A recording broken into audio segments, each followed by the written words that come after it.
الله وكفى وسلام على عباده الذين اصطفى أما بعد أعوذ بالله من الشيطان الرجيم بسم الله الرحمن الرحيم قد أفلح المؤمنون الذين هم في صلاتهم خاشعون والذين هم عن اللغو معرضون والذين هم للزكاة فاعلون. وقال النبي صلى الله عليه وسلم أكمل المؤمنين إيمانا أحسنهم خلقا أو كما قال عليه الصلاة والسلام.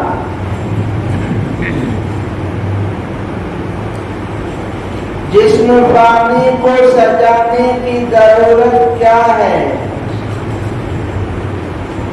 جسم فانی کو سجانے کی ضرورت کیا ہے؟ حسن دنیا کو دکھانے کی ضرورت کیا ہے؟ ایسے اعمال کرو روح سے خوشبو آئے، عطر قبروں پہ لگانے کی ضرورت کیا ہے؟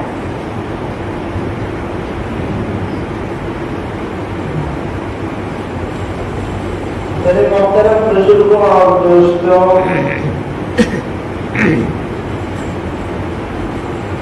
یہ انسان کا جو جسم ہے، اس جسم میں ایک ظاہری اعضا ہے اور ایک باطنی اعضا ہے. سنوائی کان جس سے ہم سنتے ہیں، گویائی جس سے ہم بولتے ہیں، بینائی جس سے ہم دیکھتے ہیں. یہ ہمارے ظاہری اعضا میں اگر کچھ نقص ہو جائے تو ہم ڈاکٹر کے پاس جاتے ہیں. اسی انسانی جسم کی اصلاح کے لیے بڑے بڑے ہاسپٹل اور بڑے بڑے ڈاکٹر اپنے کلینکوں کو کھول کر بیٹھے ہوئے. کچھ بھی ہوتا ہے ڈاکٹر کے پاس. اسی انسانی جسم میں ایک چیز ہے روح. وہ اگر بیمار ہو جائے تو ہم کہاں جائیں گے؟ انسان اپنے جسم کی پرواہ کرتا ہے. بخار ہوا گولی لے لیا، سردی ہوئی گولی لے لیا، وکس لگا لیا، وکس کھا لیا. لیکن روح اگر گندا ہو جائے، دل آدمی کا اگر گندا ہو جائے تو اس کے علاج کی کچھ فکر ہے کہ نہیں ہے؟ اس کا علاج کہاں ہوگا؟ اس کے لیے اللہ نے کیا انتظامات کر رکھے ہیں؟ لقمان حکیم، اللہ نے ان کو اختیار دیا تھا، نبوت چاہیے یا حکمت چاہیے؟ انہوں نے کہا یا اللہ نبوت جو بڑی بھاری ذمہ داری ہے، آپ ہمیں حکمت دے دیں. اللہ نے حکیم بنایا. حضرت لقمان قرآن میں بھی ان کا تذکرہ ہے. ان کے بارے میں لکھا ہے جنگلوں میں جاتے تھے تو پھول اور درخت کی جڑیں ان کی ٹہنیاں کہتی تھیں لقمان حکیم سے کہ مجھے لے لو، میں فلاں بیماری میں کام آ سکتی ہوں. یہ اس کو لے لیتے تھے، سکون بناتے تھے، پڑیا بناتے تھے، علاج کرتے تھے. حکمت، لقمان کی حکمت جو بہت مشہور ہے. انہیں کی ایک روایت ہے کہ جب کسی بھی مرض کی کوئی دوا نکلتی ہے تو پہلے فرشتہ چیک کرتا ہے یہ اس مرض میں کام آ سکتی ہے نہیں، پھر اس میں شفا ڈالتا ہے اللہ کے حکم سے فرشتہ، تب اس بیماری میں وہ دوا کام آتی ہے. اللہ تبارک و تعالیٰ نے یہ سسٹم دیا ہے. لیکن ظاہری اعضا کی آدمی فکر کرتا ہے جیسے اس سے کہیں زیادہ آدمی کی اندرونی جو بیماری ہے اس کے ختم کرنے کی آدمی کو فکر کرنی چاہیے.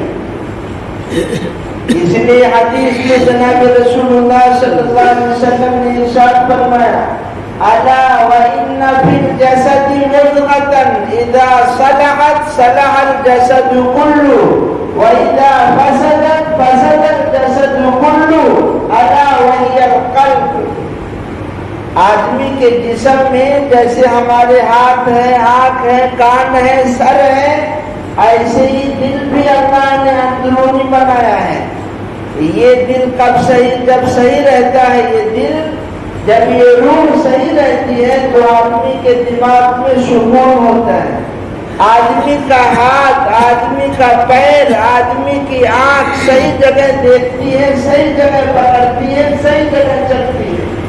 لیکن اگر یہ دل خراب ہو گیا، حدیث پاک میں جناب رسول اللہ صلی اللہ علیہ وسلم نے ارشاد فرمایا کہ اگر یہ خراب ہو جائے تو پھر جسم کا سارا کنٹرول باہر ہو جاتا ہے، کوئی بھی آدھا صحیح سے کام نہیں کرے گا، آدمی کی آنکھ بھی نہیں صحیح دیکھے گی، آدمی ڈپریشن کا شکار ہوگا، بے چینی بڑھ جائے گی، یہاں تک کہ دل کی بے چینی اگر اتنی ہو جاتی ہے بسا اوقات کہ آدمی ہارٹ اٹیک کا مریض ہو جاتا ہے، موت اس کو ہو جاتی ہے۔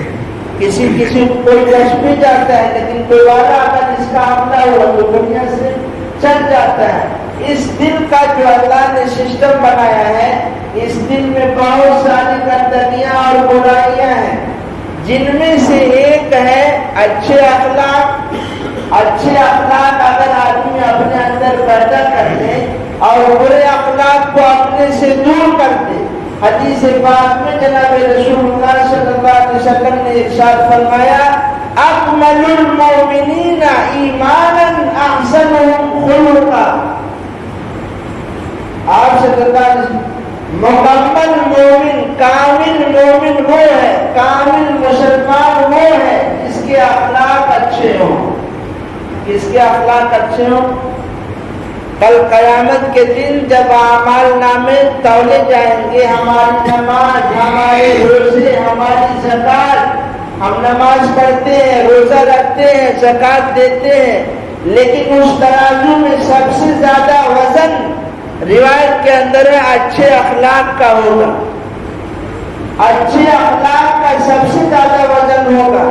یہ اللہ کے نبی صلی اللہ علیہ وسلم کے بارے میں اللہ تعالیٰ کا ارشاد فرماتا ہے وَإِنَّكَ لَعَلَىٰ خُلُقٍ عَظِيمٍ، آپ کے اخلاق تو بہت بلند ہیں۔ جناب رسول اللہ صلی اللہ علیہ وسلم کے اخلاق تو بہت بلند ہیں۔ حضرت عائشہ صدیقہ رضی اللہ عنہا سے ایک صحابی نے سوال کیا، رسول اکرم صلی اللہ علیہ وسلم کے اخلاق کیا تھے؟ حضرت عائشہ صدیقہ رضی اللہ عنہا نے فرمایا کان خلقہ القرآن، رسول پاک صلی اللہ علیہ وسلم کے اخلاق قرآن تھے۔ کیا مطلب؟ جیسے قرآن میں اللہ نے کہا ہے یہ چیزیں اختیار کرو، تمہارے اخلاق اچھے ہوں گے، ان چیزوں کو اختیار کرنے سے تمہارے اخلاق برے ہوں گے۔ اللہ کے نبی صلی اللہ علیہ وسلم سراپا، آپ کے اخلاق سراپا قرآن تھے، ایک آیت پر عمل کرتے تھے، آپ کے اخلاق آجا جوانے قرآن کی ہر آیت پر فٹ ہوتے تھے، یہ آپ صلی اللہ علیہ وسلم کے اخلاق تھے۔ لیکن اخلاق کسے کہتے ہیں؟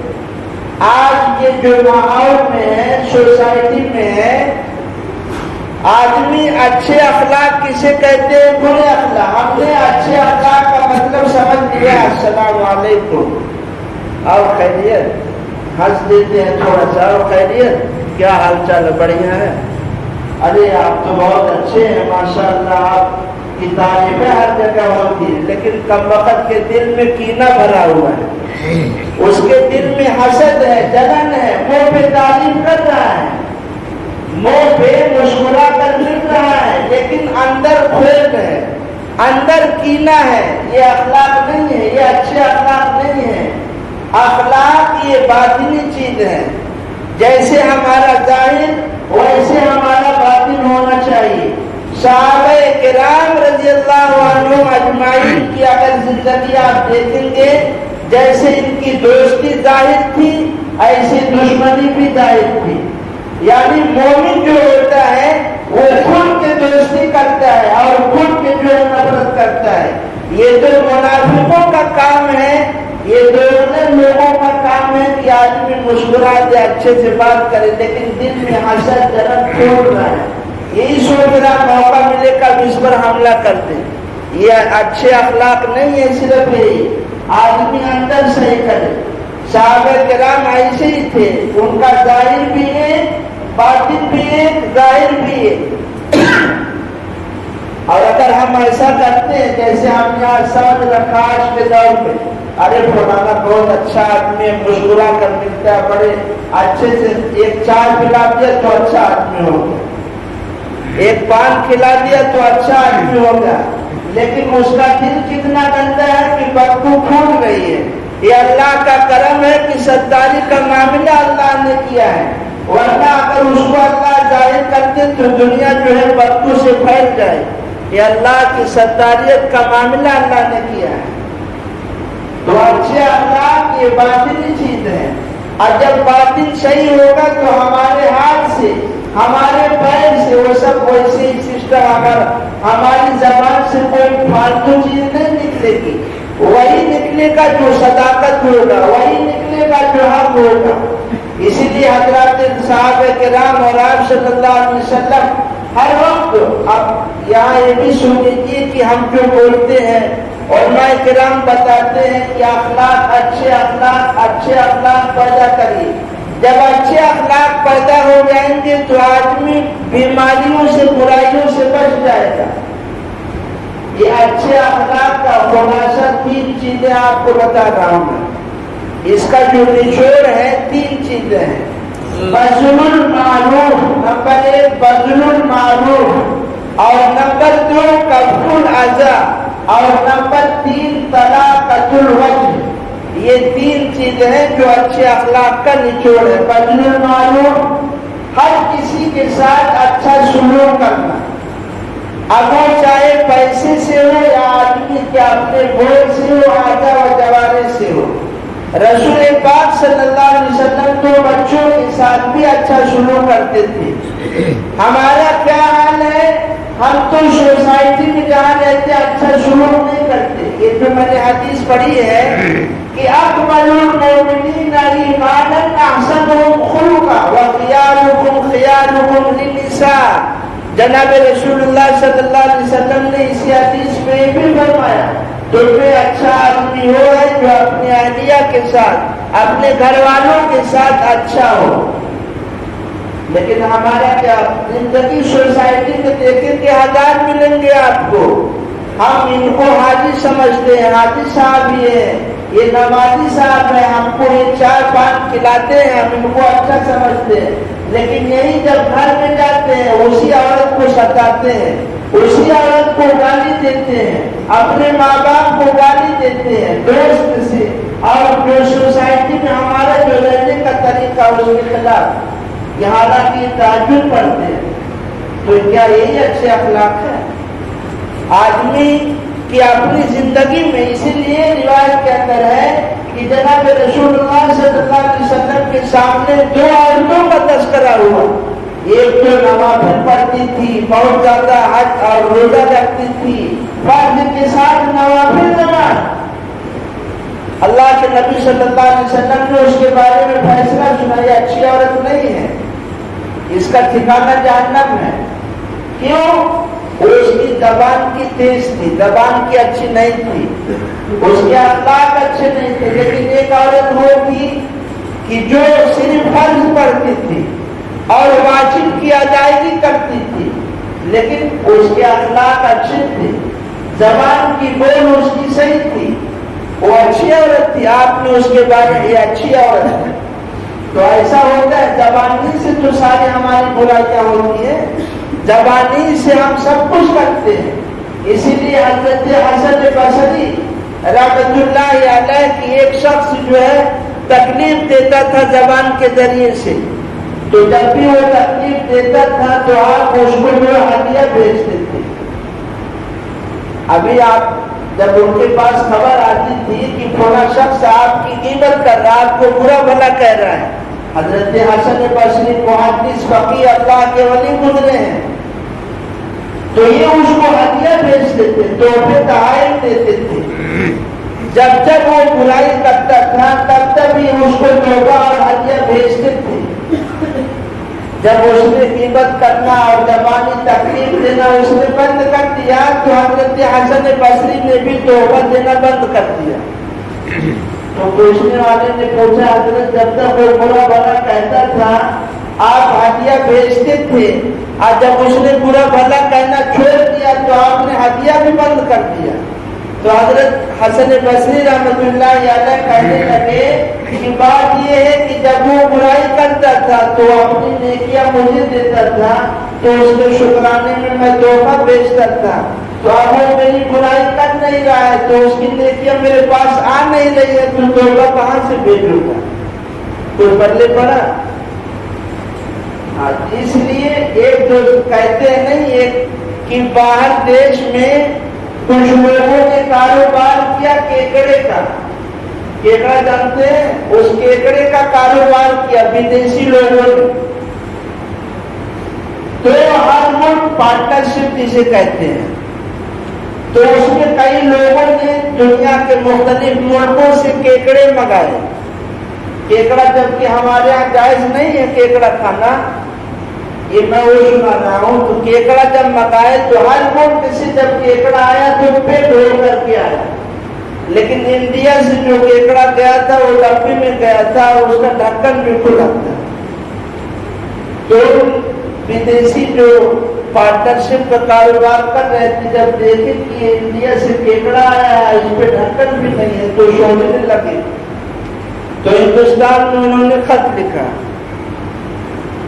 کیا بات ہے سارے ملکوں سے کیکڑے آئے ہیں پیک ہو کر اور انڈیا سے آیا ہے وہ بھی پیک نہیں ہے ویسے ہی کھلا ہے. تو انڈیا والوں نے کہا لکھ کر کے بھیجا بات ایسا یہ ہے کہ ہم نے جو کیکڑے کو کھلا چھوڑ کر بھیجا ہے اولاً تو کوئی کیکڑا باہر نکلنے کی کوشش نہیں کرے گا، لیکن اگر کبھی کوئی نکلنے کی کوشش کرے گا تو دوسرا کیکڑا اس کی کان پکڑ کے کھینچے گا. تو اپنا سسٹم وہی ہے نا بھائی، ایک دوسرے کی ٹانگ کھینچتے ہیں. انڈیا کا سمجھے نہیں لگ رہا ورنہ ہنستے. یہ انڈیا ہے تو انڈیا میں ٹانگ کھینچان زیادہ ہوتا ہے. ایک دوسرے کی ٹانگ آدمی کھینچتا ہے اس کی ترقی نہ ہو یا آگے نہ بڑھ پائے. یہ سب اندر کی بیماریاں ہیں جنم لیتی ہیں. جو اب اچھے اخلاق جب آدمی کے ہو جائیں گے تو پھر ان سب برائیوں سے بیماریوں سے آدمی پاک ہو جائے گا. اور جب پاک ہو جائے گا تو اس کے بارے میں کیا کہا اکمل المومنین ایمانا احسنهم خلقا. یہ کامل مومن ہے، یہ کامل مومن کی نشانی ہے کہ جس کے اخلاق اچھے ہو جائیں. تو صرف جو ہم نے یہ سمجھ رکھا ہے کہ اچھے اخلاق بس مسکراتے ہوئے مل لو یہ اچھی چیز ہے مسکراہٹ، لیکن آدمی کا دل بھی صاف ہو. اب مسکرانا یہ تو جناب رسول اللہ صلی اللہ علیہ وسلم کی اکثر زندگی آپ مسکراتے رہتے تھے، آپ مسکراتے رہتے تھے. مسکرانے کی دعا ہے جب کسی کو مسکراتا دیکھو تو کہو اضحک اللہ سنہ. ہمیں سے کون دعا دیتا بھائی دیتا کوئی کم وقت. ہم ایسے لوگ ہیں کہ اگر کوئی ہنستا ہے تو جلن کرتے ہیں یہ کیوں ہنس رہا لگ رہا ہے آج 2000 کی کمائی ہو گئی. جلن حسد. جبکہ اپنا مسلمان بھائی ہے وہ مسکران دعا تو اللہ تجھے خوش رکھے. اضحک اللہ سنک اللہ تجھے مسکراتا رکھے. ہم دعا پڑھتے ہیں آئینہ دیکھنے کی کیا ہے اللہم انت حسنت خلقی فحسن خلقی. کبھی آپ نے سوچا اس دعا کے ترجمے کو کبھی آپ نے پڑھا سوچا؟ ہم آئینہ چہرہ ایسی چیز ہے کہ آدمی خود نہیں دیکھ سکتا میرے چہرے پہ کیا لکھا ہے کیا کچھ لگا ہے میں دیکھ سکتا ہوں؟ آپ ہی دیکھ سکتے. میں کہا ہم جب ہم کو دیکھنا ہوگا تو آئینے کے سامنے ہم جائیں گے اور آئینے میں جب دیکھیں گے تو ہم یہ دعا پڑھیں گے اللہم انت حسنت خلقی. اللہ تیرا شکر ہے تو نے میرے چہرے کو میرے حسن و جمال کو کیا رونق بخشی ہے، کیا آپ نے ہمیں اچھے انداز میں پیدا کیا ہے. اگر یہی چہرہ اب جانور ہو جاتا تو، اگر یہی سور ہو جاتا تو، اگر یہی گیدڑ ہو اللہ تیرا شکر ہے انسان بنا اچھی شکل عطا فرمائے. اور ساتھ میں یہ نہیں، اسی لیے کہا دیکھو کتنی راز کی بات ہے، ایک ایک دعا کتنی جامع ہے۔ اب آدمی یہ دعا پڑھے گا اللہم انت احسنت خلقی، تو کہیں اپنے حسن و جمال پر ناز نہ کرنے لگے، اندر کبر نہ آ جائے، اس لیے دوسرا کا فاحسن خلقی، اللہ جیسے ظاہر آپ نے ہمارا بنایا ہے، فاحسن خلقی، میرے اخلاق بھی اچھے کر دیجیے۔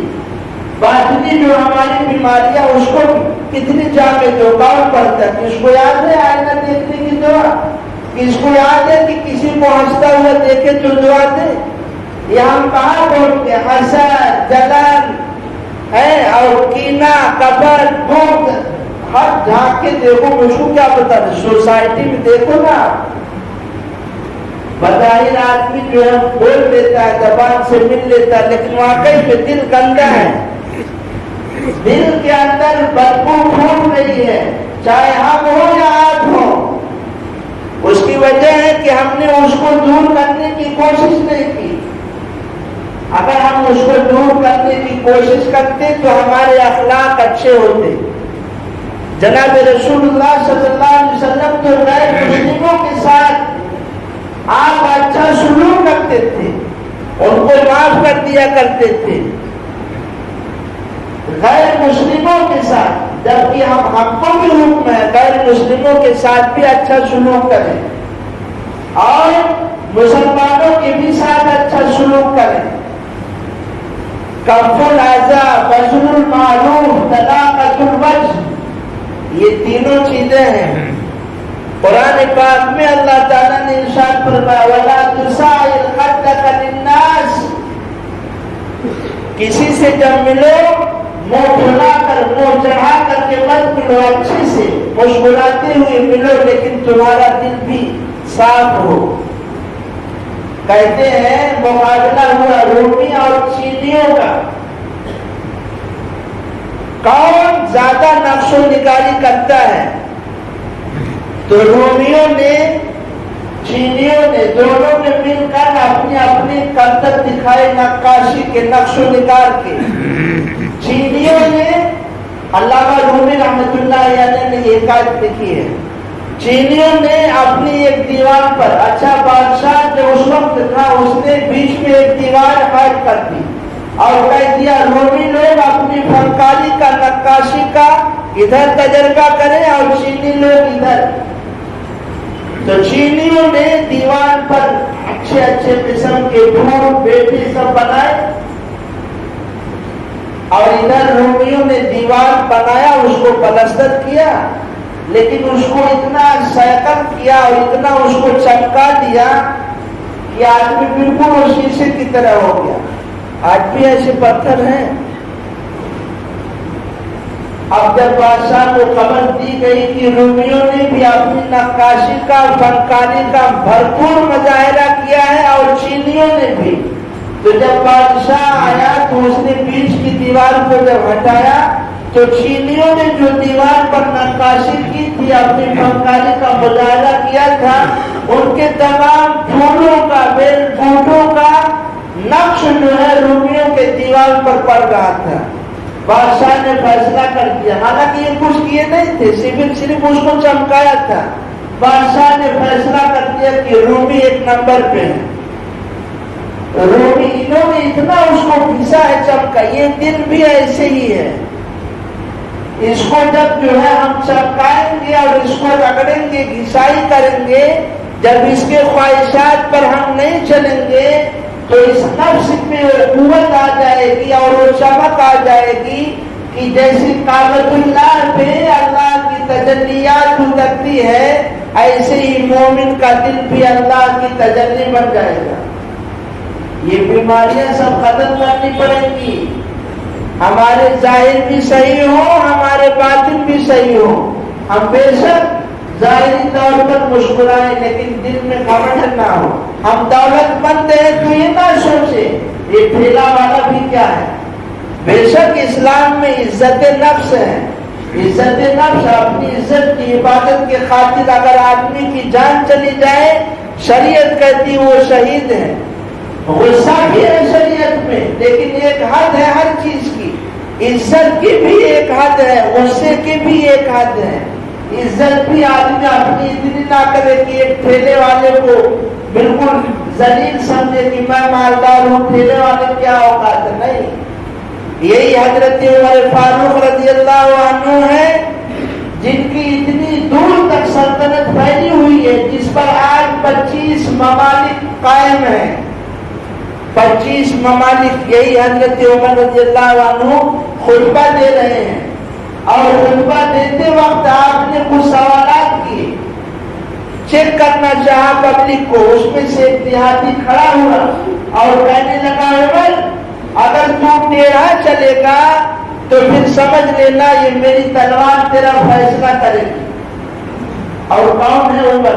یہ تو قیصر و کسریٰ جیسی سلطنت حضرت عمر فاروق سے کانپتی تھی. یہ صرف یہی نہیں، شیطان بھی جو ہے جب دیکھتا کہ عمر اس راستے سے آ رہے ہیں اس راستے کو چھوڑ کر کنارے ہو جاتا تھا.